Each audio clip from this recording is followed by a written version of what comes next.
बगुला बिना पिपरा ना शोभे राजा, बगुला बिना पिपरा ना शोभे राजा। कोयल बिना बगिया ना शोभे राजा, कोयल बिना बगिया ना शोभे राजा। कोयल बिना बगिया ना शोभे राजा, कोयल बिना बगिया ना शोभे राजा। भाई भतीजा बिना नैहर न शोभे, भाई भतीजा बिना नैहर न शोभे।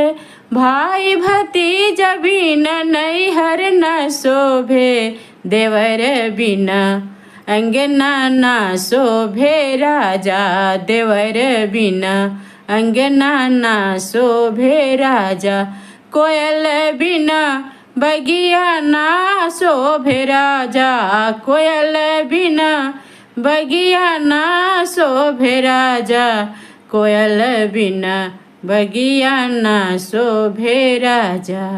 सासु ससुर बिना ससुरा न शोभे, सासु ससुर बिना ससुरा न शोभे। देवर बिना अंगना ना शोभे राजा, देवर बिना अंगना ना शोभे राजा। सैया हो बिना सेजिया ना शोभे राजा, सैया हो बिना सेजिया ना शोभे राजा। कोयल बिना बगिया ना शोभे राजा, कोयल बिना बगिया ना शोभे राजा।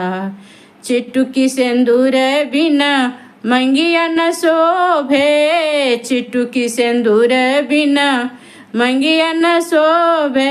आहे चिटुकी सिंदूर बिना मंगिया न शोभे। ललन बिना गोदिया ना शोभे राजा, ललन बिना गोदिया ना शोभे राजा। कोयल बिना बगिया ना शोभे राजा, कोयल बिना बगिया ना शोभे राजा। देवर बिना अंगना ना शोभे राजा, देवर बिना अंगना ना शोभे राजा।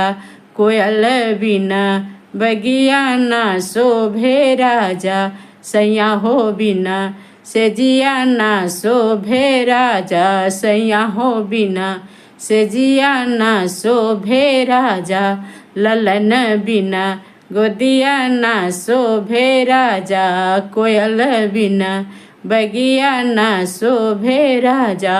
कोयल बिना बगिया ना शोभे राजा, कोयल बिना बगिया ना शोभे राजा। कोयल बिना